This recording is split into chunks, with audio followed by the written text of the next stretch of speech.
அன்பிற்குரியவர்களே, இஸ்லாத்தினுடைய ஒவ்வொரு கடமையான வணக்க வழிபாடுகளை நிறைவேற்றிய பிறகு அல்லாஹ்வை புகழ்வதுடன் இறுதியாக இஸ்திகஃபார் செய்ய வேண்டும் என்ற வழிகாட்டுதல் இருக்கின்றது.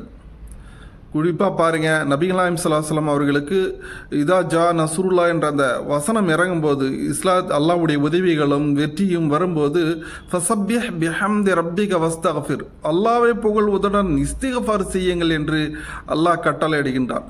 அதே போன்று ஹஜ்ஜுக்கு சென்றவர்கள் அரஃபா முஸ்தலிஃபா முடிந்த பிறகு மினாவை நோக்கி போகும்போது இஸ்திக்ஃபார் செய்யுங்கள் என்ற கட்டளையை அல்லாஹ் காட்டி தருகின்றான். ஏன் நாம் ஒவ்வொரு தொழுகைக்கு பிறகு இஸ்திக்ஃபார், கடமையான தொழுகை முடிந்த பிறகு இஸ்திக்ஃபார் செய்ய வேண்டும் என்ற கட்டளைகள் நமக்கு காட்டப்படுகின்றது. ஆம், ரம்லானுடைய இந்த மாதம் முழுமையாக நோன்பு நோற்று அந்த காரியங்கள் நிறைவடையக்கூடிய இந்த தருவாயில் நாம் அதிகமாக அல்லாஹ் புகழ்ந்து இஸ்திக்ஃபார் செய்வோமாக. அல்லாஹ் நம்முடைய பாவங்களை மன்னித்து நம்முடைய கிரைகளை அல்லாஹ் அங்கீகரித்து உயர்ந்த சிறந்த பிரதிபலனை இம்மையிலும் மறுமையிலும் அல்லாஹ் தந்தருவானாக. அஸ்ஸலாமு